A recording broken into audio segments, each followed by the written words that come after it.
Assalamualaikum warahmatullahi taala wabarakatuh. Selamat malam, selamat sejahtera, selamat kita menonton Salam Reformasi. Kepada rakan-rakan kita yang setia pada malam ini menonton saya Iswardi Moni di Iswardi Moni Official Live kita pada malam ini, insya-Allah bersama tidak lain tidak bukan tetamu istimewa kita, Datuk Seri Mukris Mahathir. Apa khabar? Kejap, saya nak kena on dulu. Okey, apa khabar Datuk? Apa khabar? Alhamdulillah, sihat. Alhamdulillah. Okey, good. Alhamdulillah. Apa khabar? Alhamdulillah, terima kasih. Terima kasih pertama kali kerana sudi bersama dengan kita pada malam ini. Sama. Kerana yalah kita ni besya-besya je orang kata kan. Kita santai kita ni okay, santai. yang besya-besya je, tapi alhamdulillah Datuk Seri nak bersama dengan kita pada malam ini, sanggup untuk berkongsi kisah, berkongsi cerita, banyak kisah-kisah hangat yang berlaku pada hari ini. Terus so kita seperti biasa kita akan check dulu audio macam mana. Ni kita bila kita buat kerja seorang macam ni lah kan. Kita pergi sana, kita pergi sini, lompat sana, tak ada orang nak nolong kita ni. Jadi kawan-kawan kita kat luar tu kena check dulu suara kita, audio kita okey ke, audio Datuk Seri okey ke, macam mana keadaan sekarang ini, sama ada kita boleh dengar tak boleh dengar. Tamu istimewa kita Datuk Seri Mukris Mahathir. Apa khabar? Kejap, saya nak suara saya pun agak boleh dengar. Itulah, yang lain tu boleh dengar ke tidak. Macam mana yang lain? Kita kat luar tu kena check dulu suara kita, audio kita okey ke, audio Datuk Seri okey ke, macam mana keadaan sekarang ini, sama ada kita boleh dengar tak boleh dengar. Tamu istimewa kita Datuk Seri Mukris Mahathir. Apa khabar? Very good, suara okey. Okey, ramai yang memberi salam ni daripada Facebook dan juga daripada Facebook dan juga YouTube site kita. Waalaikumsalam. Salam mereka, memberikan ucapan, pelbagai ucapan lah. Kalau saya nak baca satu-satu ni, setiap malam saya punya komen je 4-5 ribu, jadi tak boleh nak baca satu-satu. Oh ya ke? Yelah, cepat ya? Cepat, dia orang bergaduh sama sendiri boleh tahan. Itu kita kena bagi kredit lah dekat saya punya kawan-kawan ya. Daripada Serdang, daripada Kepung, daripada Singapura, Banting, ada daripada London, daripada New Zealand pun ada, daripada UK, daripada Saudi pun ada. Ada yang kata dia daripada Tokyo, tak tahu betul ke tidak kan. Kadang-kadang dia ni orang juga membongak. Okey, insya-Allah. Jadi Datuk Seri, kita tengok peristiwa banyak berlaku hari ini, tapi kita akan pergi kepada beberapa segmen. Dan untuk penonton-penonton kita pada hari ini yang mana bersama dengan kita pada malam ini, yang segmen yang paling hangat, iaitu apa yang peristiwa berlaku hari ini, kenapa dia berlaku, bagaimana dia berlaku, cerita-cerita yang drama, kalah drama pukul 7 lah. Kita akan letak itu last kali. Last kali. Okey, tu last. Last kali. Kita nak bagi excitement tu supaya dia nonton sampai habis kan. Kalau tak, dia cabut awal. Yang first ni kita akan berbicara beberapa topik. Pertama tentang Kedah lah. Kedah dan juga dakwaan Menteri Besar Kedah sekarang ini, Sanusi Makno. Ada dakwaan-dakwaan tertentu yang sekarang ini semakin hebat diperkatakan. Dan benda itu yang kita nak sentuh yang lebih utama. Kemudian yang kedua, kita akan berbicara tentang apa yang berlaku. Cerita 129. Datuk Seri dengar? 129, okey. Yang 129 tu, itu yang kedua. Mungkin kalau kita sentuh sikit sebenarnya, sebab saya dah ulas malam. Tapi mungkin ada orang kata, alah Iswardi ni dia pandai dia cakap kan. Okey, kita dengar. Kemudian peristiwa yang berlaku pada hari ini, iaitu kononnya ada beberapa yang mereka ni nak lompat parti. Ada beberapa ni pemecatan berlaku. Ini sangat menarik. Yang memecat tidak ada kuasa untuk memecat, akhirnya dipecat oleh orang yang sudah dipecat. So dia punya cerita memang musim pecat-memecat ya. Pecat-memecat tu. Itu saya kata dulu, kalau dulu Tan Sri Muhyiddin, dia seorang je kena pecat daripada UMNO. Yang ni dia pecat 5 sekali. Tak kalah. Hebat. Kemudian last kali mungkin kita boleh tengok Hala 7 Datuk Seri, Hala 7 Tun sendiri, Hala 7 Bersatu itu sendiri disebabkan oleh recent baru tadi Hamzah mengatakan bahawa, Setiausaha Agung mengatakan bahawa sudah terlucut jawatan 5 ahli ini. Maka mereka tidak lagi layak bertanding. So Datuk Seri, pemilihan parti nanti macam mana? So kita tengok yang tu last kali. Kita jangan jawab dulu. Okey. So bagi yang baru bersiaran, terima kasih kepada yang baru bersiaran ini. InsyaAllah kita akan merungkaikan banyak persoalan pada malam ini. Dan yang pertama sekali, InsyaAllah kita bagi yang baru tengok ni, terima kasih kepada Datuk Seri Mukhris Mahathir. Ini bukan rakaman, ini betul-betul ni Live. Ini bukan live. Dan ini bukan apa nama deepfake yang video kabur tu, bukan juga saya kalau buat live tak disunting. Tak disunting. Dia orang kata deepfake kan. Okey, kita pergi kepada persoalan yang pertama sebenarnya kalau kita tengokkan yang persoalan besar mengenai apa nama yang berlaku di negeri Kedah. Kalau boleh Datuk Seri nyatakan, sebab apa saya bacakan ni? Saya baca dekat Harakah Delhi. Kita terus ambil daripada the horse's mouth, kita kata. Kan konsesi apa nama dia kata konsesi balak. Konsesi balak itu telah pun saya baca dulu. Konsesi balak Sanusi jawab kepuraan Mukhris. Jadi saya sekarang ni mewakili mewakili Datuk Seri lah. Mewakili Menteri Besar Kedah Muhammad Sanusi Muhammad Noor lah ni. Dia katakan yang pertama sekali, dia kata terangnya kerajaan negeri ketika ini berdepan dengan tuntutan terbaru ni. Datuk Seri Mukhris, tuntutan terbaru dalam konsesi yang dibatalkan oleh pentadbiran Datuk Mukhris sebelum ini, di mana bukan saja berjumlah 1 bilion tapi sekarang sudah meningkat kepada 1.5 bilion, dan yang terkini PAS mengatakan 1.8 bilion. Naik lagi. Dia kata apa? Sebab apa? Dia kata tuntutan tersebut berlaku sebelum daripada ini lagi, dan ketika itu Datuk Seri adalah ketua masa Sanusi menjadi ketua pembangkang di Kedah, dia kata. Dia kata apa? Lebih kurang 40 pembagang konsesi yang dah lulus dibatalkan. Macam mana boleh datang 1.5 1.8 bilion, dia kata? Ini kerana sebanyak 40,000 per hektar, bukan hektar Datuk Seri, per hektar. Melibatkan keseluruhan itu 2,000 hektar lebih dengan cadangan dibuat menggantikan kawasan lain. Maka jumlah itu 1.5 bilion. Jawab Datuk Seri. Jawab. Terima kasih. Awal-awal lagi dah soalan Cepu Mas ni kat mana dia yang kata dah max kat ujung ni kan. Jadi soalan ni sebenarnya satu perkara yang sangat-sangat membingungkan lah. Kerana sebelum saya telah digugurkan jawatan sebagai Menteri Besar, kita kena tahu bahawa Menteri Besar biasanya mempromosikan satu mesyuarat yang diberi nama mesyuarat jawatankuasa hasil bumi, dan ianya satu jawatankuasa yang sangat penting yang menguruskan, membuat keputusan penting-penting mengenai apa yang kita nak buat dengan permohonan-permohonan yang melibatkan hasil bumi negeri Kedah dan Aman itu sendiri. Jadi contohnya macam pembalakan, kuari pasir, kuari batu kapur dan macam-macam itulah, minerals ya. Jadi dalam soal hutan, tentunya ia melibatkan pejabat hutan negeri Kedah dan semua pegawai-pegawai tertinggi dalam kerajaan terlibat sama dalam mesyuarat. Dan kita perhalusi satu persatu permohonan-permohonan ini. Jadi saya akui bahawa pada bulan Mac 2019 suatu saya mempromosikan mesyuarat bila timbul saja isu Ulu Muda, hutan simpan Ulu Muda. Ianya sangat kontroversi sebab daripada dulu lagi orang doim dia nampak Ulu Muda ni hutan dara, hutan yang belum tersentuh, kayu bernilai tinggi, dan tapi pada waktu yang sama dari segi biodiversitinya, dari segi flora dan faunanya memang sangat kaya lah. Kalau boleh Saudara Iswandi pun daripada Sarawak tahulah kawasan-kawasan taman negeri, kalau macam di Sabah tu Maliau Basin ke tempat-tempat macam itu, danau dan sebagainya.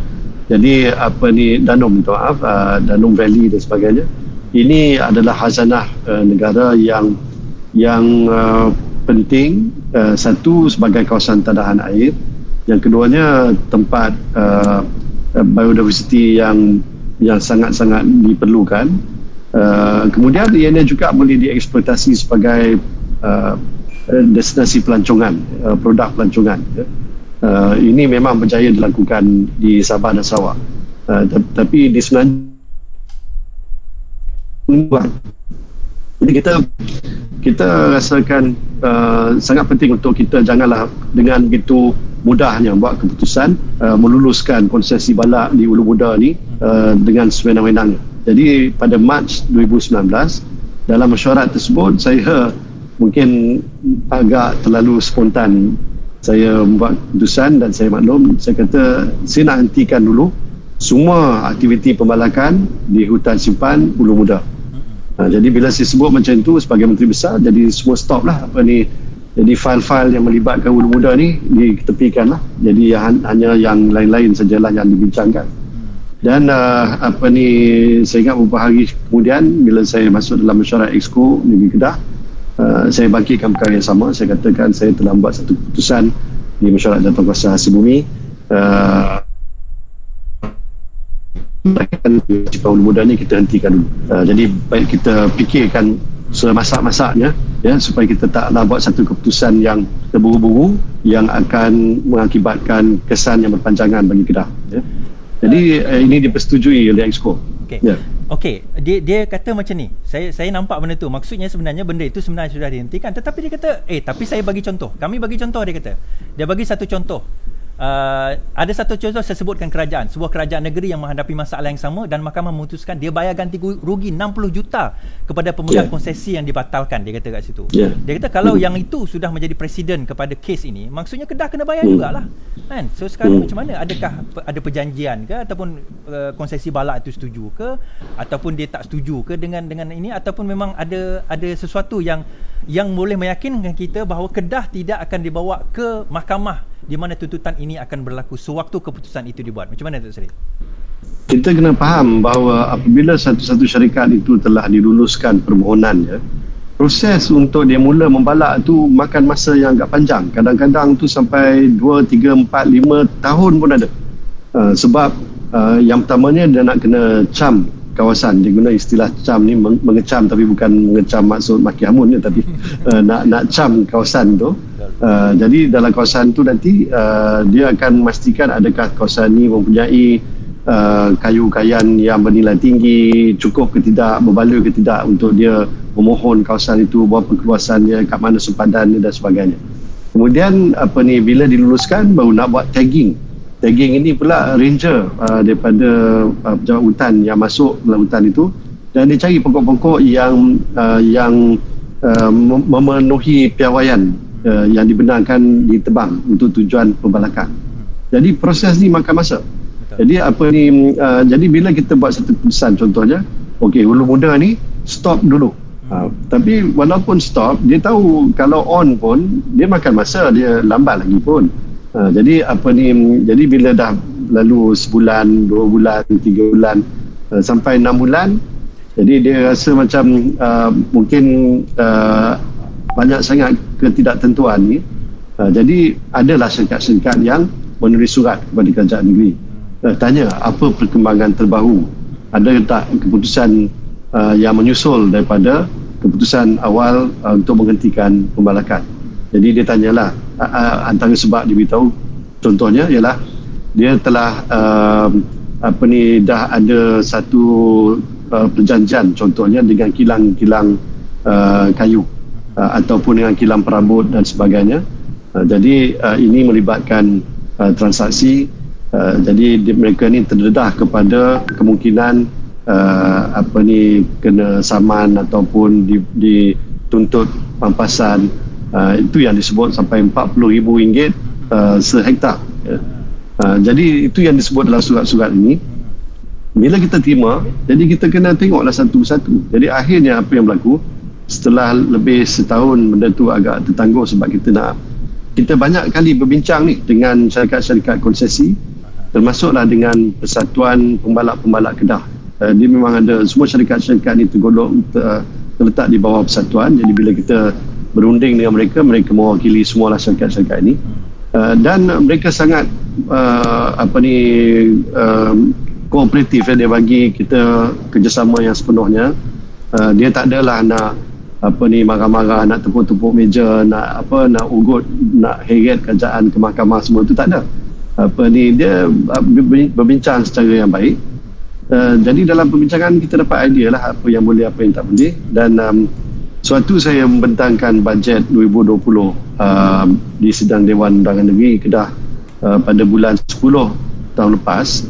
Jadi saya sebut perkara ini, saya kata bahawa kita telah buat keputusan dasar ya, bahawa di Ulu Muda ni oleh kerana ianya kawasan tadahan air yang sangat penting, membekalkan air kepada Kedah, Pulau Pinang dan Perlis.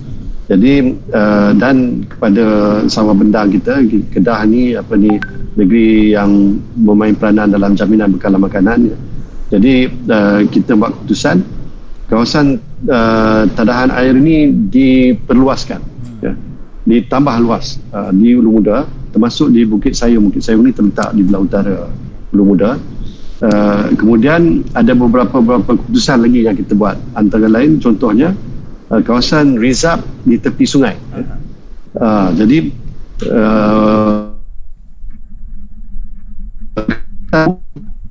sungai itu lebarnya 10 meter contoh ya. Jadi reserve tepi sungai ini pun 10 meter, belah kiri pun 10 meter, belah kanan pun 10 meter. Tapi kita buat keputusan double kan, sekali ganda. Jadi kalau lebar sungai itu 10 meter, kiri kanan 20 meter, 20 meter. Jadi itu satu keputusan. Jadi satu lagi keputusan ialah cara kita membenarkan pembalakan ni berlaku. Dulu ni memang caranya merosakkan hutan lah. Jentera masuk ke dalam hutan sampai ke pokok yang dia nak tebang tu, jadi dia rosak habis pokok-pokok di kiri kanannya. Tebang, lepas tu dia heret pokok tu sampailah ke matau ataupun tempat yang disimpan balak ni lah. Jadi itu yang kadang-kadang nampak macam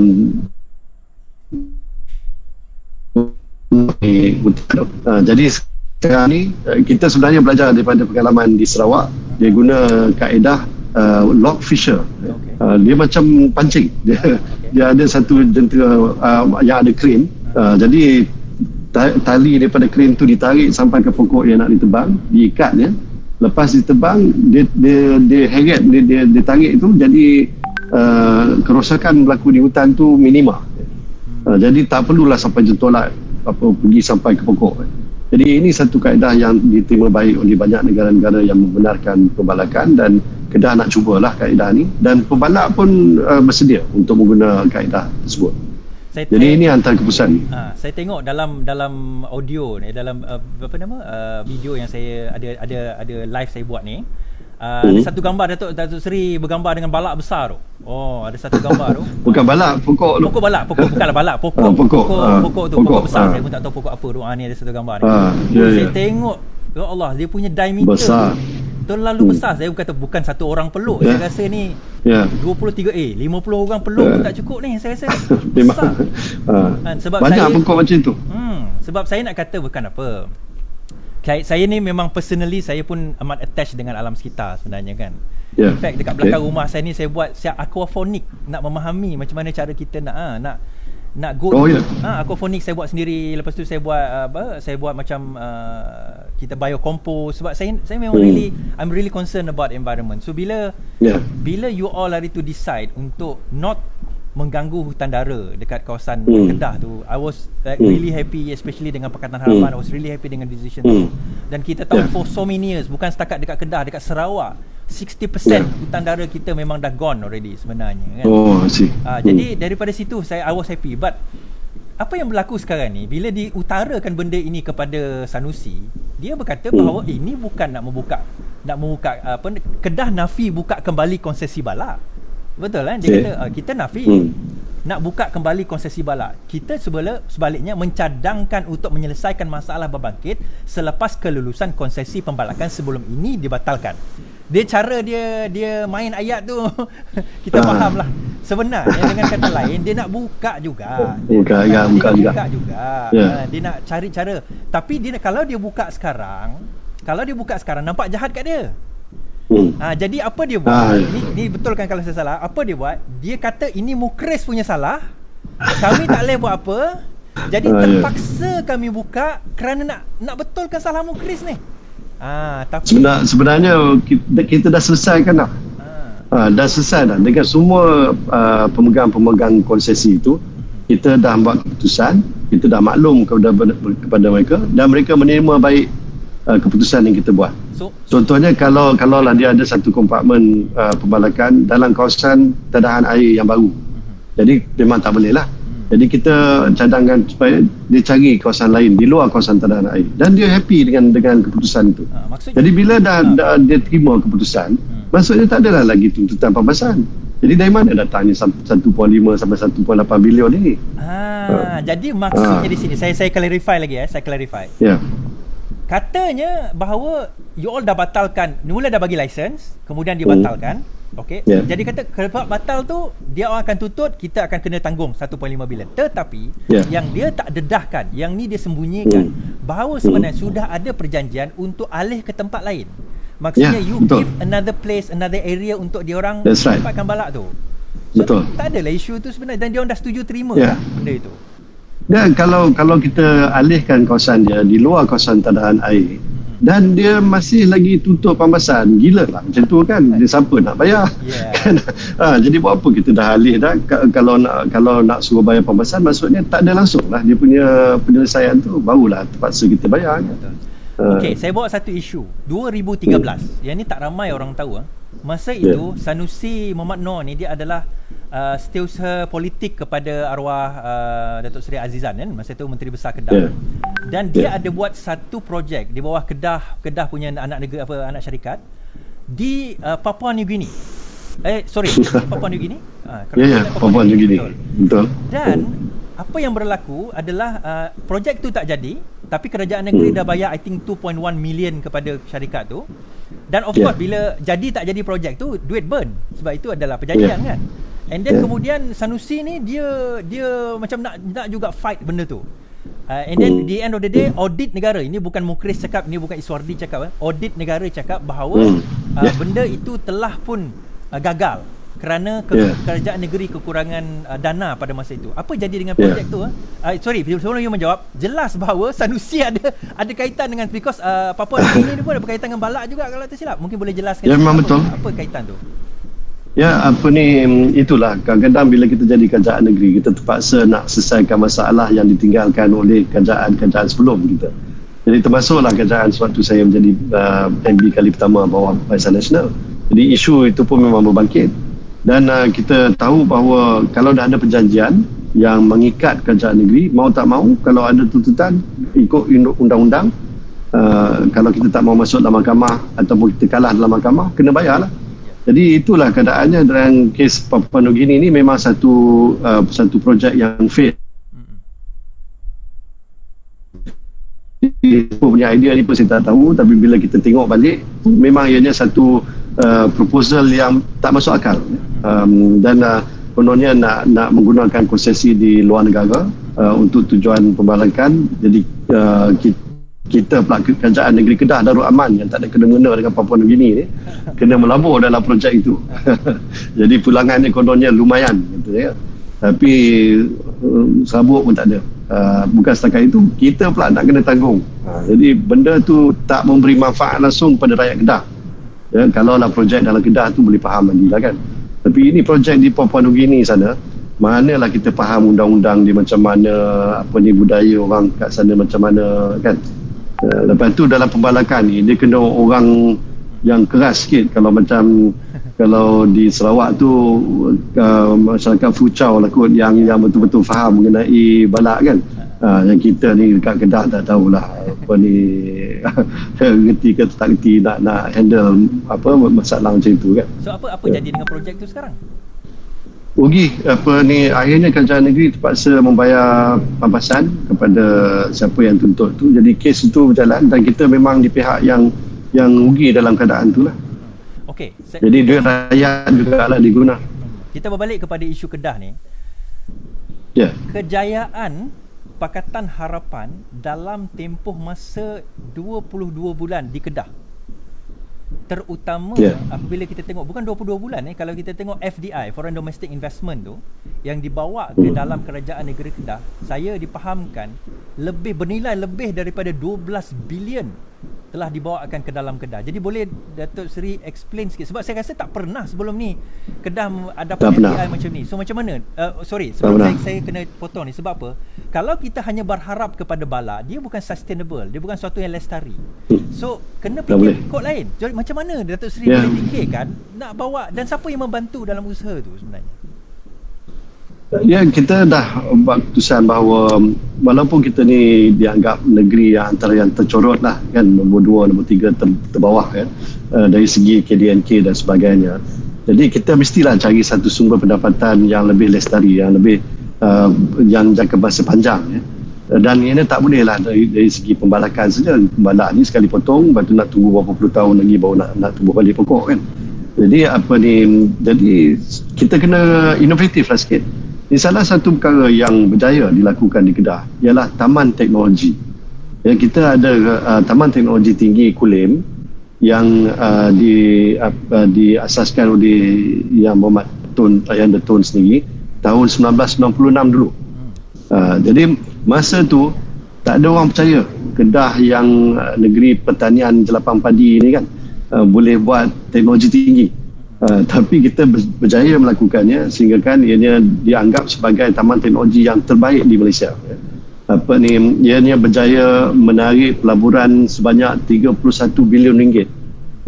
26,000 pekerjaan, purata gaji pekerjaan ni lebih kurang 5,600 ringgit seorang puratanya, dan 98% warga tempatan bekerja di situ, dan kebanyakannya warga Kedah. Di dekat Kulim, jadi mana baru ni?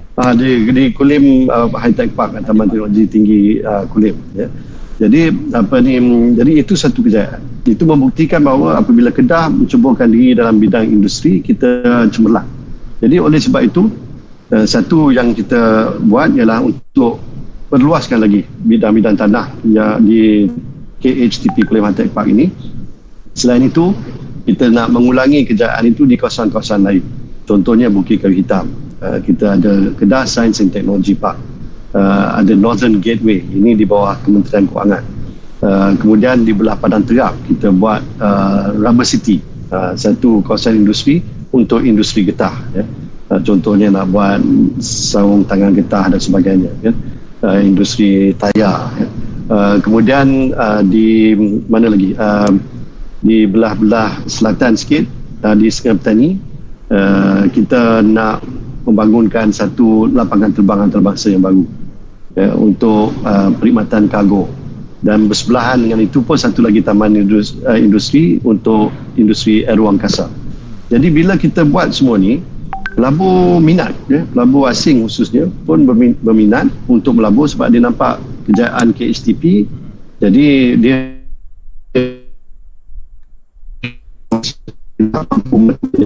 dan mereka komit sejumlah dana untuk buka kilang, buka peluang pekerjaan dan sebagainya. Jadi itu sebabnya kita telah melonjak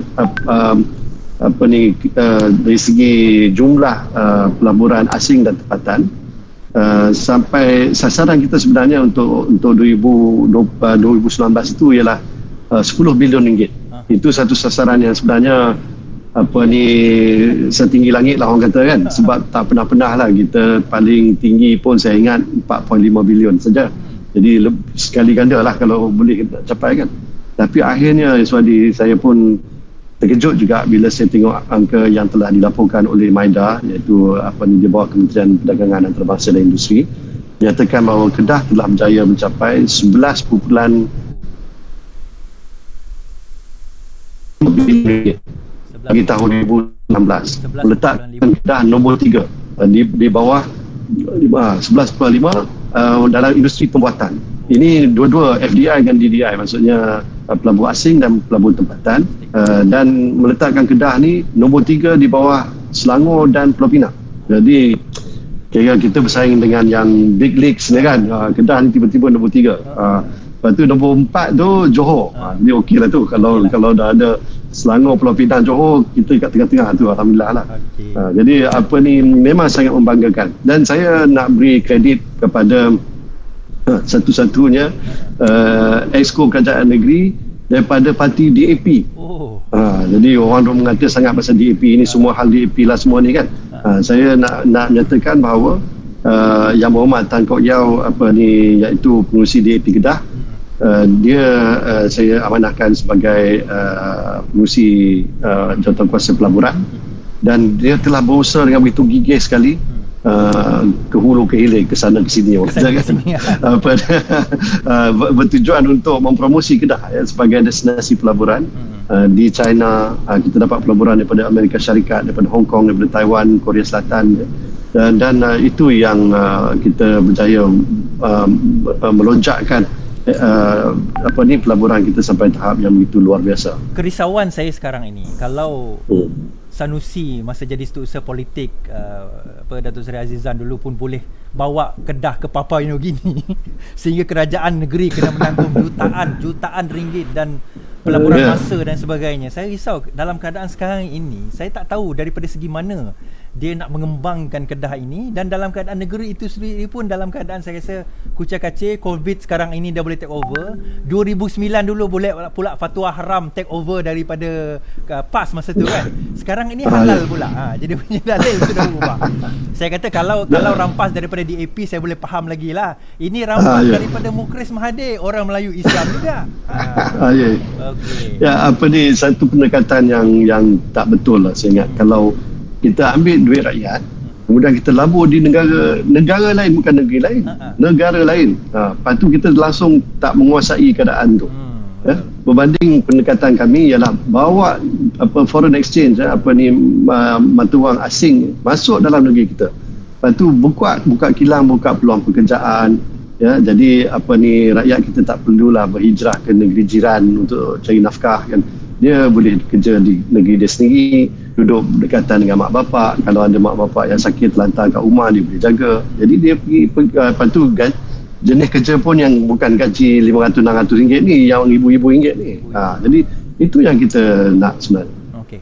So membawa kita kepada cerita yang berlaku dekat negara kita hari ni. Ini agak panas ni. Pertama cerita 129 hari tu. Ini saya cerita sikit Datuk Seri. Mungkin Datuk Seri setuju tak setuju, Datuk Seri beritahu saya.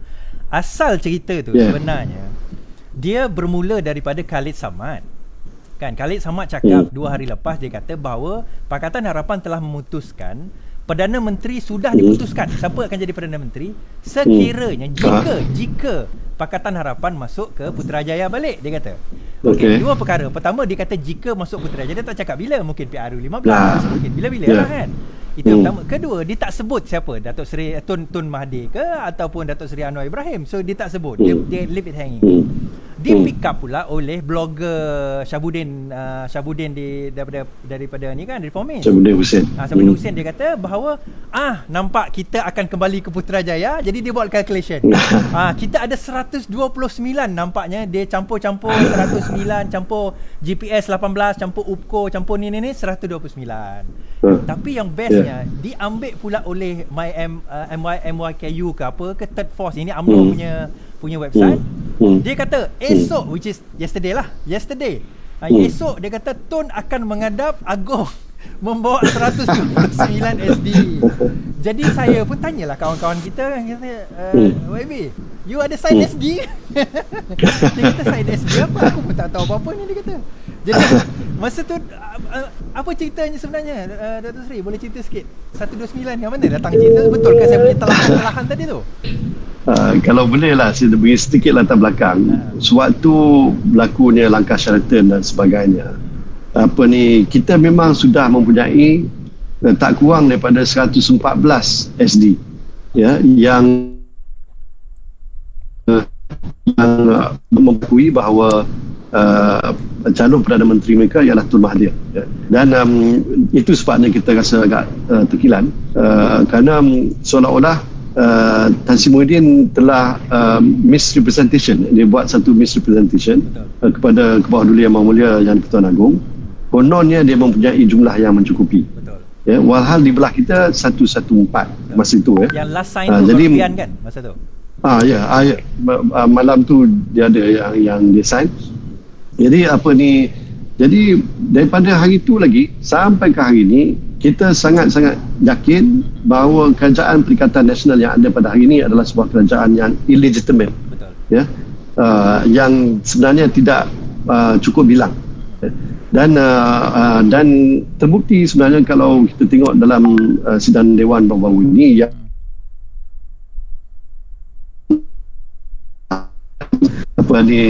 dia sendiri yang dari segi kedudukan ahli-ahli parlimen masing-masing, dan dia yang kata belasana 114, maksudnya kerajaan 114, dan kami ini tak cukup 2 lah, 108. Jadi wahal kemudian ahli parlimen daripada Seri Aman pula menafikan yang dia menyokong kerajaan PN. Kemudian nampak juga saya ingat siapa lagi, 1-2 orang lagi yang menyatakan mereka tak sepatutnya duduk di sebelah kanan. Jadi maksudnya memang boleh dipertikaikan dari segi jumlah itu, ya, yang memberi legitimasi kepada kerajaan. Jadi sekarang ini bila keadaan macam itu, memanglah kami pun sentiasa berhubung dengan rakan-rakan daripada belah sana, kan. Ada yang mengatakan sebenarnya mereka menyokong kerajaan terdahulu Pakatan Harapan, dan mereka mengharapkan bahawa bolehlah nak kembalikan mandat rakyat itu kepada yang asal dulu waktu PRU14, ya.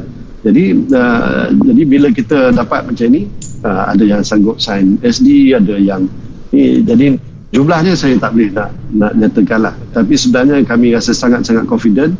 Sebenarnya majoriti itu ada pada Pakatan Harapan dan kami daripada Bersatu, dan yang tidak memihak pada Tan Sri Muhyiddin, dan juga dengan warisan dan parti-parti yang lain. Jadi agak, dan saya yakin belah sana pun tahu perkara ni. Yeah. Kalau dia yakin dia mempunyai majoriti, masakan dia nak mengelak daripada ada perbahasan dalam Dewan, tak boleh buat undian, kan. Entah sidang Dewan bulan 7 ni jadi tak jadi pun tak tahu, kan. Jadi saya tak confirm lagi lah bulan 7 ni jadi ke tak jadi bulan, kita tak punya. tahulah. Kalau nak ikutkan, walaupun ada disambung PKPB sekalipun, banyak negara dah membuktikan Dewan masih boleh bersidang. Sidang Dewan Negeri Sabah ber 3 hari itu. Betul. Penjarakan sosial memang diamalkan. Di parlimen hari itu pun kami semua test, ya, hanya ahli parlimen yang negatif COVID-19 saja dibenarkan masuk dalam Dewan. Dan walaupun 2 jam tak ada kluster parlimen yang baru, kan. Tak ada kluster parlimen baru. Tak ada. Dia sebenarnya alasan saja sebenarnya. Jadi bila alasan tu, kita pun tahu daripada segi number, macam Dato' Seri sebut tadi lah, bila Nasir Kujat tu dia kata dia tak bersama dengan PN, dia sebenarnya dah kurang 1-3, majoriti 1-1-2, so maksudnya dia kurang 2. Dan membawa kepada cerita hari ni, dengarnya 2 ahli parlimen ini, nak verify tak apalah, verify ke tak nak verify tak apa, tapi saya cerita je bahawa ada 2 ahli parlimen, dan dengarnya sampai ke 4 ahli parlimen yang akan melompat. Jadi tak perlu 4 ni pun, kalau 2 ni pun dah mengatakan sokongan kepada Pakatan Harapan dan sekutunya, sebenarnya kerajaan yang ada sekarang ni collapse. Okey, itu tak payah nak jawab jadi ke tidak. Katakanlah betul ada. Apa tindakan yang dibuat? Adakah nak bawa SD pergi ke Jumpa Agung, ataupun nak tunggu parlimen ke, atau macam mana, Datuk Seri? Apa tindakan yang mungkin? Yang pertamanya saya nak katakan, saya tak maulah nak mengiyakan ataupun nak menafikan, ya. Dua-dua tu saya tak. Jadi walaupun ini soalan hypothetical, tapi tak apalah.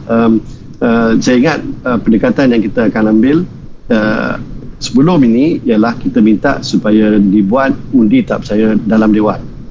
Ya, jadi dalam Dewan tu kita akan tahu belah mana yang sebenarnya mempunyai majoriti. Tapi itu tak menjadi, sebab kita pun tahulah apa yang mereka buat untuk mengelak daripada perkara itu berlaku di Dewan. Tapi kalau kita lihat apa yang berlaku di Johor, apa yang berlaku di Kedah sekalipun, yang kena pada saya sendiri, sokongan majoriti itu dibuat di luar Dewan. Jadi kalau dah luar Dewan, maksudnya di parlimen pun bolehlah luar Dewan, takkan diorang je yang melibat, kita tak libat, kan? Betul. Jadi apa ni, so yang itu tu saya nak jawab dengan tunggu dan lihat sajalah. Saya jawabkan lah, saya jawabkan. Saya jawabkan. Saya rasa macam ni, dia ada dua jalan lah. Jalan pertama melalui jalan parlimen. Tetapi kalau sekiranya jalan itu terlalu sukar, sebenarnya kita, maksudnya Datuk Seri tadilah, dia dah bagi kita satu jalan yang sebelum ini dah berjaya, which is kita bawa SD tu kepada Agong. Dan kalau dia cara itu boleh, Perak boleh buat 2 kali pula tu, Johor boleh buat, Melaka boleh buat, Federal pun pernah buat. Jadi apa salahnya kalau kita buat benda yang sama, kan? Betul tak? So, tak salah sebenarnya. Dia sendiri dah memberi contoh yang terbaik untuk kita nak buat benda yang sama. Okey, jadi daripada situ kan, peristiwa ini berlakulah pecat. Oh, ni cerita pecat lah ni. Hey. Yang apa nama? Ini kita bagi yang tak faham cerita ni. Semalam saya dah dengar cerita pecat ni 2 minggu lepas dah, Datuk Seri. Saya dah dengar dah. Datuk Seri dia kata tak beritahu. Tak beritahu. Dia kata Mukhris akan dipecat, tu Mahathir akan dipecat, Mazli ni dan sebagainya. Next week saya dengan Datuk Mazli lah, Dr. Mazli. So dia kata akan dipecat semua, dia kata 2 weeks ago. Okey. Cuma saya kata okey, tak ada lagi. Tiba-tiba keluar Setiausaha Kerja Bersatu keluar surat memecat 5 orang. Okey.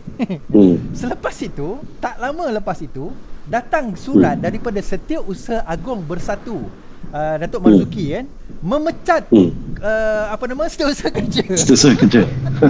Kerana memecat. Jadi bila kita semak balik, rupanya Datuk Marzuki ni pun telah dipecat pada bulan Mac yang lalu dan digantikan oleh Hamzah.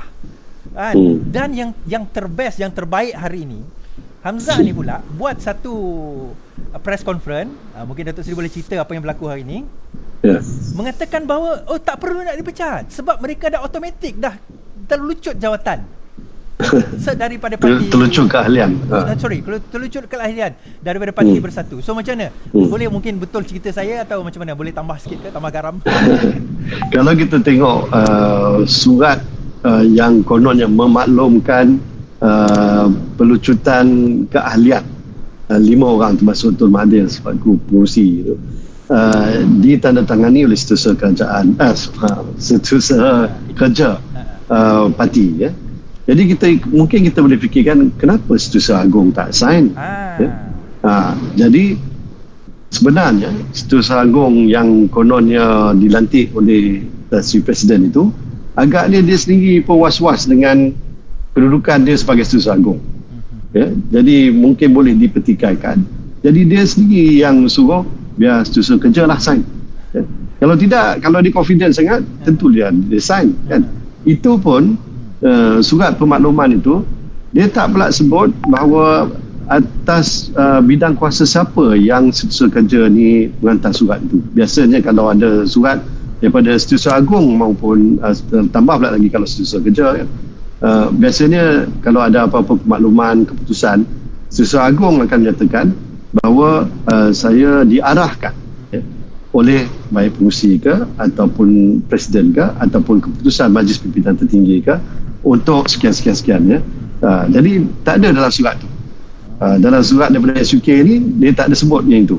Dia cuma sebut dalam perlembagaan fasal 10.2.2, 10.2.3, ya. Jadi atas alasan ni maka terlucutlah keahlian 5 orang ni, ya. Jadi itu yang pertama. Yang keduanya, kami pertikaikan pemecatan Datuk Marzuki Yahya sebagai Setiausaha Agong. Itu satu hal. Kalau tengok perlembagaan, apa juga keputusan besar seperti itu, melantik ataupun memecat, ya, Presiden perlu berbincang dengan pengerusi. Itu jelas disebut dalam perlembagaan parti, ya. Jadi Presiden menyatakan dia dah bincang. Padahal cara dia bincang itu ialah dia hantar surat. Dia hantar surat kepada Tun, dan masa dia hantar surat tu, ini selepas dah jadi Perdana Menteri, dah buat kerajaan Perikatan Nasional semua ni, dan dalam surat itu disebut dia bahasakan Tun tu sebagai pengurusi parti tu, bukan pengurusi, disebut pengurusi. Jadi masa tu mengaku pula Tun tu pengurusi. Jadi dalam surat tu, jadi kalau Tun tu tidak pengurusi, apa kisah ni dia nak kena tulis surat pada Tun, kan. Jadi sebab perlembagaan kata kena bincang, jadi dia pun kononnya bincang lah dalam surat tu. Dia kata saya mencadangkan supaya Datuk Wira Marzuki Yahya ini dipecat daripada jawatan Setiausaha Agong. Kemudian dia juga mencadangkan supaya Datuk Seri Hamzah Hassanuddin ni dilantik sebagai Setiausaha Agong yang baru. Dan Tun menjawab surat tu sebagai pengurusi. Dia jawab pada Presiden. Pengurusi jawab pada Presiden. Dia kata dia tak setuju. Dia tak setuju ya. Jadi itu perbincangan dia. Jadi bagi kami, bila dah pengurusi tak setuju, maksudnya tak boleh lah buat keputusan tu. Tapi dianggap macam dah bincang, dia tetap dengan keputusan dia, pecat Datuk Marzuki dan nanti Hamzah Hassanuddin. Jadi saya ingat itu boleh dipertikaikan lah. Okay. Saya nak soalkan satu je. Because kita ni daripada Parti Keadilan, kita tak ada pengurusi, kita ada presiden je. So nampaknya dalam Bersatu ni dia ada pengurusi dan ada presiden. I think UMNO pun dia tak ada pengurusi yang berkuasa lah kan. Dia ada presiden. Dia ada pengurusi tetap. Tapi untuk mesyuarat je lah. Sama, PKR pun ada pengurusi tetap tapi untuk mesyuarat. Jadi nampak sini macam ada satu overlapping power di antara siapa yang lebih berkuasa, presiden ke pengurusi yang lebih berkuasa dalam kes Parti Bersatu PPBM ni? Dalam perlembagaan Bumi Bersatu jelas tekan bahawa pengurusi parti adalah pemimpin terunggul dalam parti. Jadi dia yang teratas. Kemudian bawah dia bawa presiden. Tapi yang kami dengar yang terbaru ini, agaknya Datuk Seri Hamzah Hassanuddin nak ubah itu. Supaya pengurusi ini dijadikan macam Musyidul Am ke ataupun ni token sajalah sebagai formality saja. Tapi yang betul-betul berkuasa ialah presiden. Jadi itu kena masuk EGM lah dan tukar klaim. Saya nak pertikaikan juga ialah kalau dia nak ubah perlembagaan, dia kena bawa ini ke EGM. Dia tak boleh ubah begitu saja. Itu yang pertama. Kemudian kalau kita tengok hari ini, jelas dia kata bahawa pertama sekali bahawa ini bukan pemecatan, ini adalah pemakluman bahawa ini automatik sudah tergugur. Keahlian itu sudah gugur kerana pasal yang disebutkan disebabkan Datuk Seri dan juga yang lain itu tidak menyokong Perikatan Nasional. Dia kata dia quote lah dua benda tu.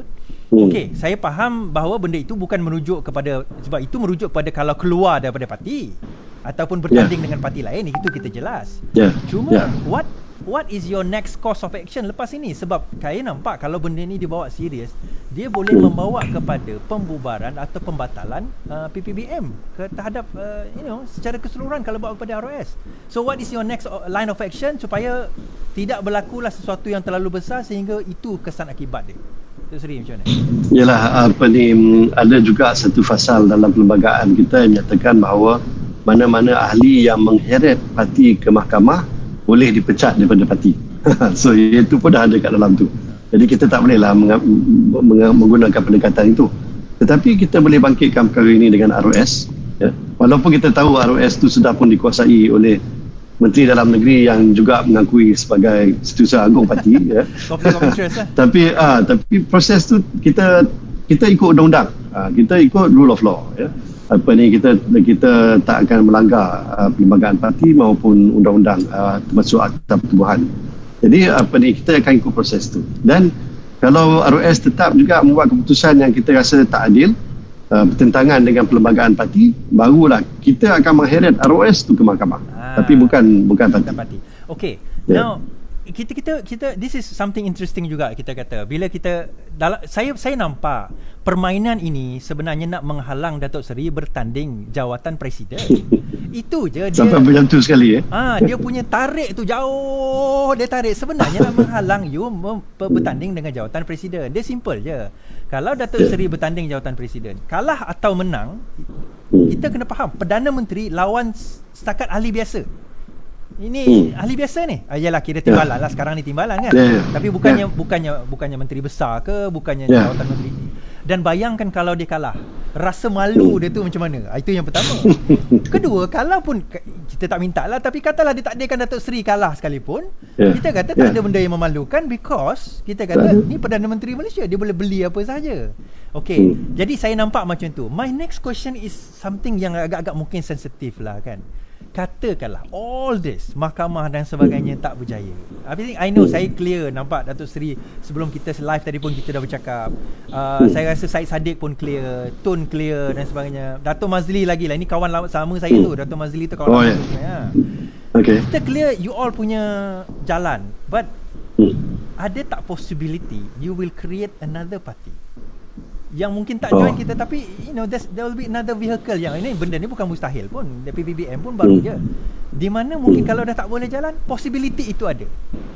Macam mana tu Syed? Sebenarnya kita kena ingat bahawa waktu kami menubuhkan Parti Pribumi Bersatu Malaysia ni sebagai parti mewakili masyarakat Melayu Bumi Putra, dan tujuannya ialah untuk mengganti UMNO sebenarnya sebagai tonggak orang Melayu.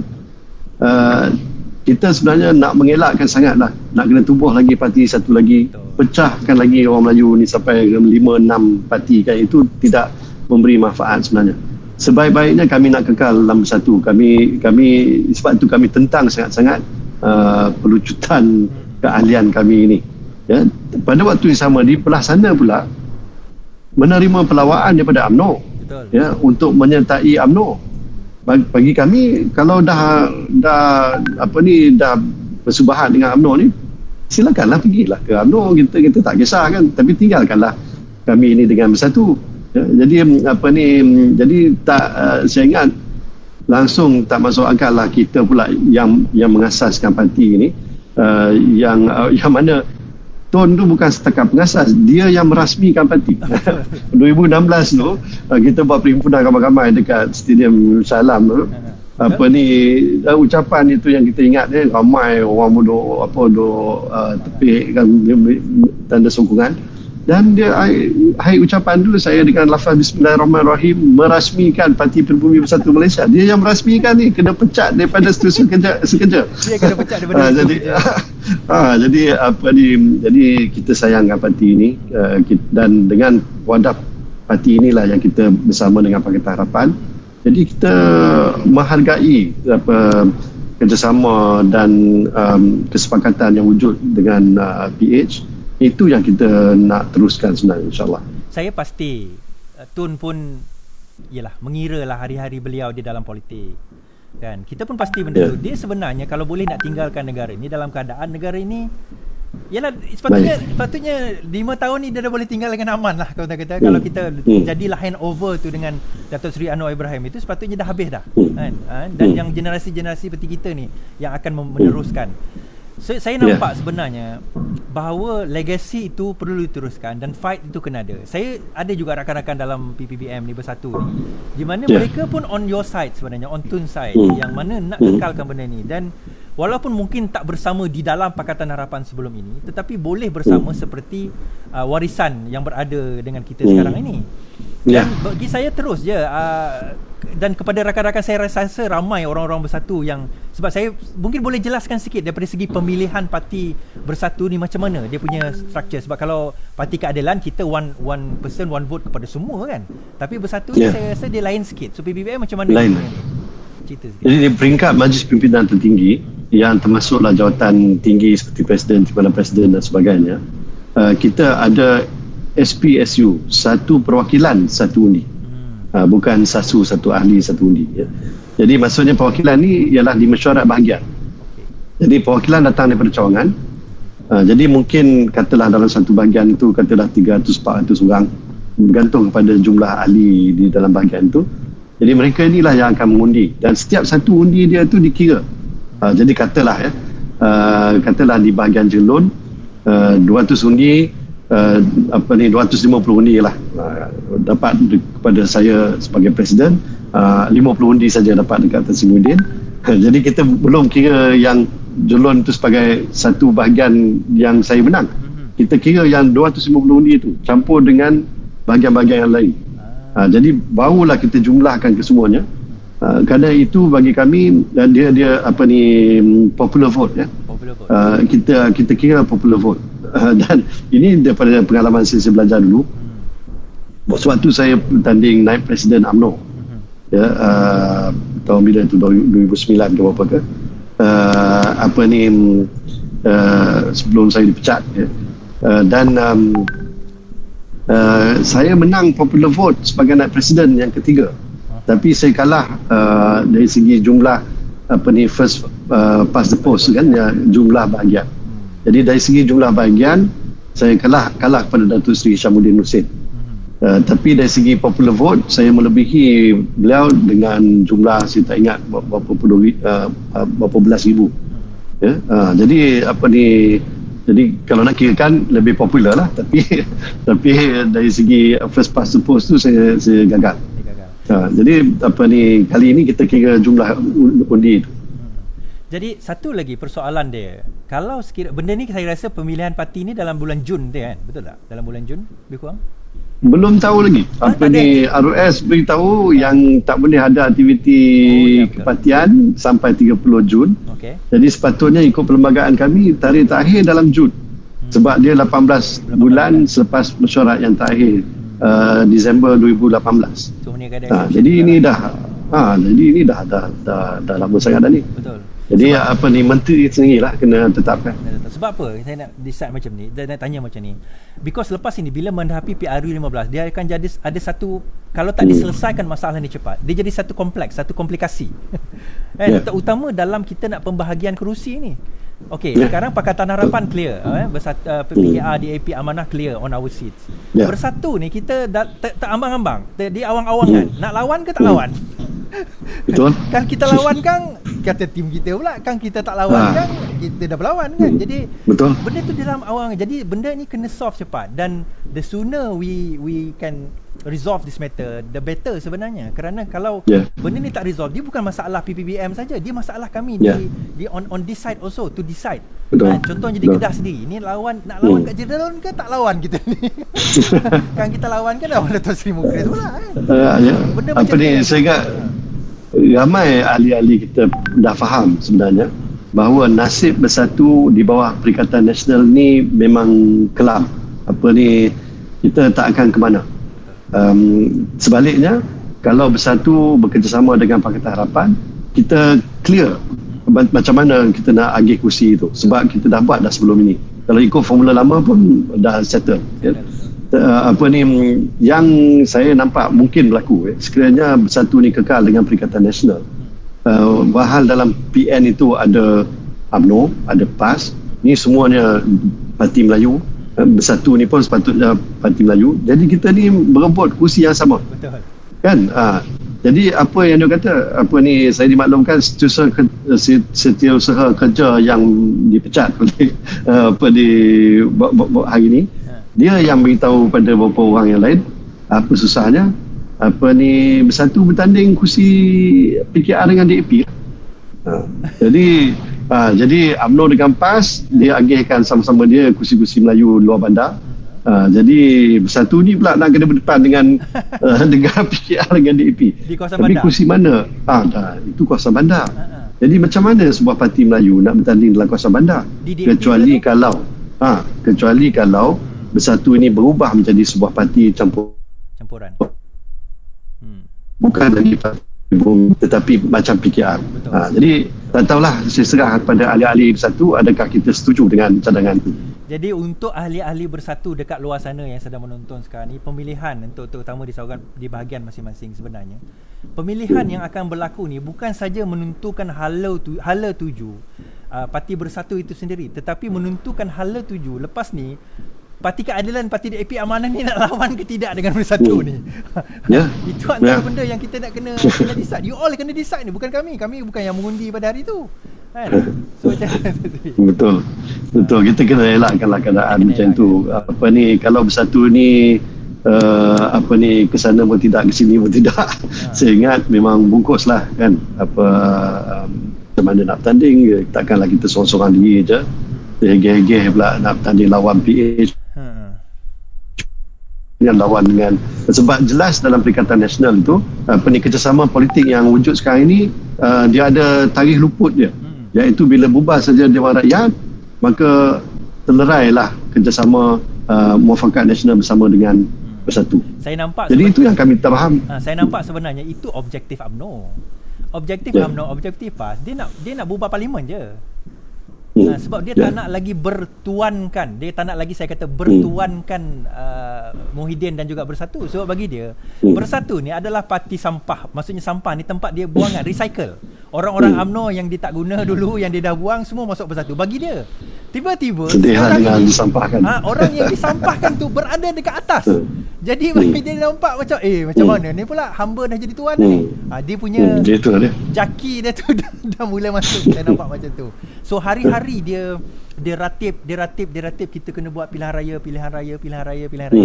Dan Datuk Seri rasa kalau pilihan raya berlaku katakanlah dalam Januari atau end of this year, are we ready for it? Adakah kita sudah bersedia? Satu yang saya nampak masyarakat khususnya golongan muda meluat dengan politik. Dia dah memang putus asa, dia dah rasa macam tak mau ambil tahulah dengan politik ni. Maka saya tak terkejut kalau jumlah yang keluar mengundi nanti menurun secara mendadak. Dan ini satu yang sangat mengecewakan, kerana ini proses demokrasi kita. Sepatutnya semua yang berhak mengundi itu mestilah tunjukkan pilihan mereka itu kan. Tapi kalau peratusan yang keluar mengundi itu menurun, maka yang akan menang sebenarnya ialah UMNO dengan PAS lah yang saya nampak. Jadi kita kena menggerakkan, kita kena get our act together kan orang kata. Dan saya nampak sangat-sangat penting bahawa Bersatu ini mestilah bekerjasama dengan PH supaya kita bersepakat dalam hal ini, dan jentera kita terlatih bersedia untuk menghadapi apa juga kemungkinan, walaupun kalaulah na'udzubillah min zalik berlaku snap election pilihan raya tergempak. Ada yang cakap kat saya tadi, jaga bahasa tu, cakap dengan Datuk Seri. Saya cakap Datuk Seri ni dia sempoi. Saya tak adalah bagi bahasa lucah, tak ada. Okey, akhir kalam Datuk Seri. Pesanan kepada, sebelum saya wrap up, pesanan kepada ahli-ahli Bersatu yang akan turun mengundi. Mungkin katakanlah adalah part terakhir ni, mungkin orang boleh ambil part ni supaya dia sebarkan dalam WhatsApp. Pesanan Datuk Seri Mukhriz Mahathir daripada sudut hati dia, conscious orang-orang yang bakal mengundi presiden dan juga wakil-wakil nanti, kepada pada turun hari mengundi, apa yang Datuk Seri nak sampaikan? Silakan. Saya nak sampaikan bahawa kita kena balik kepada asas perjuangan dan penubuhan parti itu sendiri, iaitu kita nak lawan kleptokrasi. Kita sebut Bersatu ini bermaruah, berintegriti.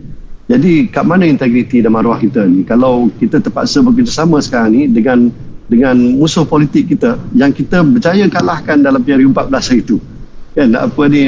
Kita yang kata penyamun penipu semua ni, tiba-tiba kita bersekongkol dengan mereka. Kat mana maruah kita? Jadi, dan tambah pula lagi, bila dah jadi kerajaan ni, dia pijak kepala kita. Lihat saja apa berlaku di negeri Johor, di Kedah kan. Jawatan menteri besar yang kita pegang pun kita lepas kepada mereka, dan dia tak bagi muka langsung. Boleh pula mengata kita lagi. Jadi saya harap kita balik kepada pangkal jalan dan menguasai balik parti kita ini dan letak di tempat yang sepatutnya. Itu yang pertama.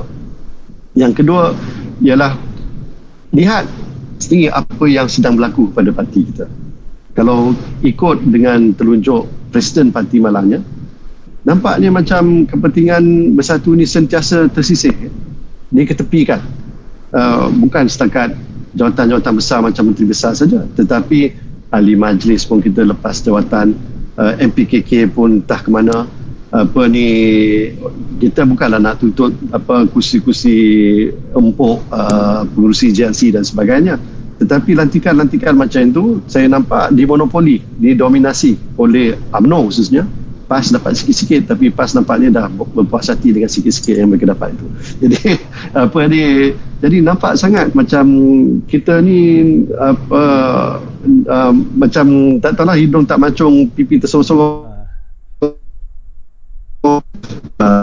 Kita yang serahkan jawatan kita, menteri besar contoh kita bagi, tapi apa yang kita dapat balik? Jadi, dan tambah pula lagi, tidak ada jaminan bahawa mereka akan bekerjasama dengan kita dalam pilihan raya umum 15 nanti. Jadi kat mana logiknya tu? Apa bentuk rundingan yang dibuat sampai kita ni jadi dipelekehkan sebegitu rupa? Jadi yang inilah yang saya nak bukan tak dengar cakap saya pun tak apa, tapi lihat dengan mata sendiri apa yang sedang berlaku, ambillah iktibar daripada kejadian itu dan buatlah keputusan yang tepat. Saya dengan Datuk Seri Mukris ni saya sentiasa bersangka buruk. Bukan bersangka buruk ke macam mana, kita bersangka kita bila musuh, bila kita dikhianati, akhirnya kita terpaksa pandang semuanya buruk dahulu, sebelum kita pilih yang mana yang baiknya. Kadang-kadang bila Datuk Seri Murus kata kita kena bersama dengan Pakatan Harapan, kita kena bersama dengan, saya rasa macam dia cakap sembang je tu, mana dia bersama Pakatan Harapan kan. Tapi bila saya tengok ni pemecatan demi pemecatan, tone pun kena dan sebagainya, saya macam takkanlah sampai macam tu sekali game dia orang sebenarnya dengan kita. Sandiwara tu macam teruk sangat sandiwara ni. Dia kalah TV3 pukul 7 petang ni.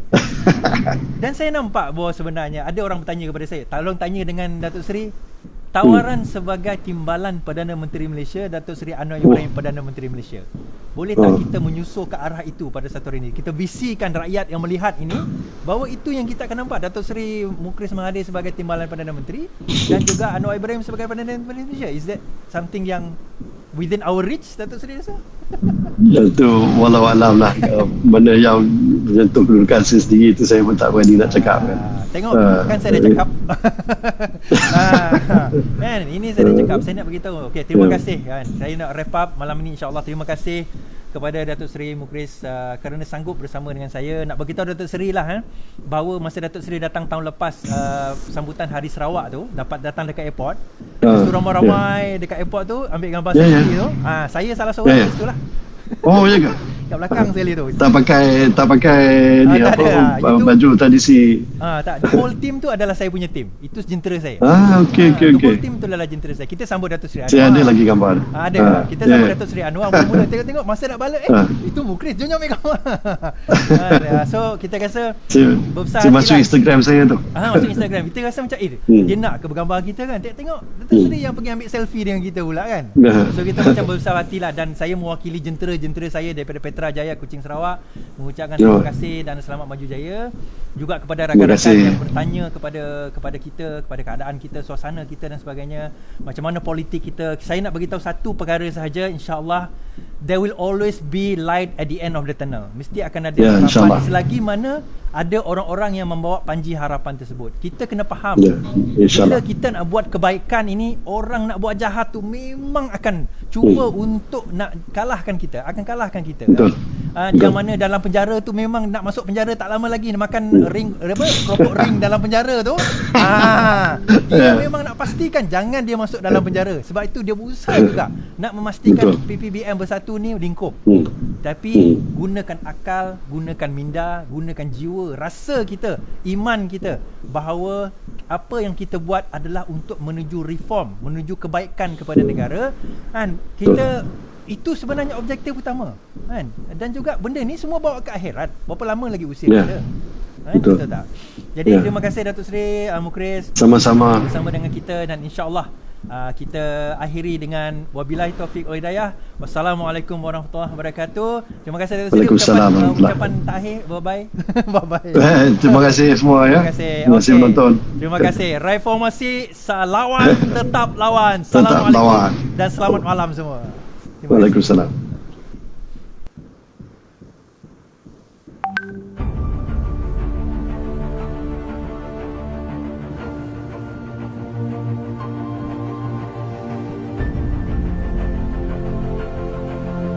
Okey. Dah.